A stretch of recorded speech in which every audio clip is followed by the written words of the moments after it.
Hello, my adoring fans. Today we woke up in the Gdass village and we found out that it was the village's birthday, which explains all of that stuff.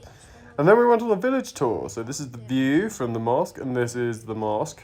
And a good thing about Gdass is that they all get along very well in terms of religion. So here is another better view, and here is an animist temple that was right next to it, and this is based off the spirit of the founder of the village, who is entombed in this building.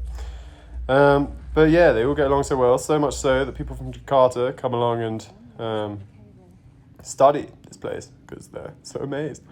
Here is a Hindu temple, and then just down the road, literally just down the road, is this Buddhist temple.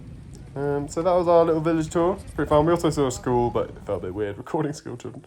But then we went on a hike along the Ancestors Trail, and this is basically how back in the day they would get to Mount Bromo.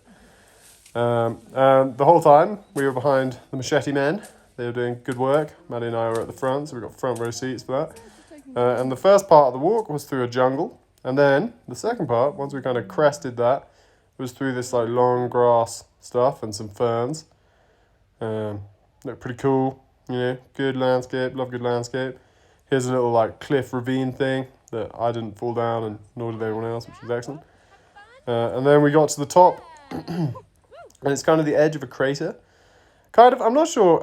I kind of have this image in my head that it's a giant Volcanoes crater, but I'm not sure if that's true because there are like one current volcano and two previous volcanoes inside the crater, but I kind of imagine, I don't know. But anyway, we're inside some crater. We crested the crater and we started walking down it. Here we were. That's a mountain that everyone thought was Mount Bromo, but was in fact not Mount Bromo, so that was quite entertaining. Oh yeah, and I had a stick.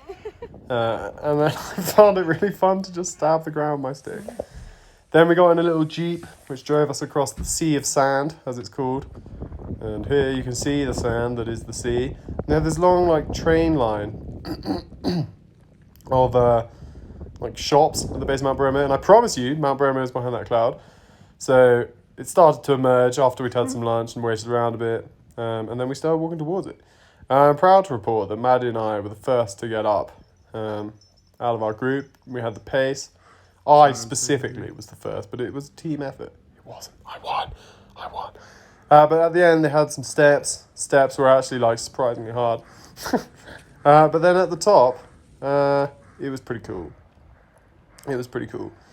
So both looking back in the direction of the train and down into the crater.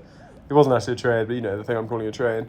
It was just amazing. Maddie and I just kept going around taking pictures and videos and being like, wow, this is so cool, oh my god. And it was pretty cool. They had this little railing, which I think we both appreciated. But, a conveniently timed cough, as at the top, it was very sulphury. There was lots of, fumes and stuff. Not like lots and lots. Like I wasn't going to die or anything, but it was definitely noticeable, and at times the kind of gas cloud at the bottom would be pushed over a bit, and we'd be able to see down to the middle. But anyway, here's a cool mountain next to it that everyone thought was Mount Bromo. Adios!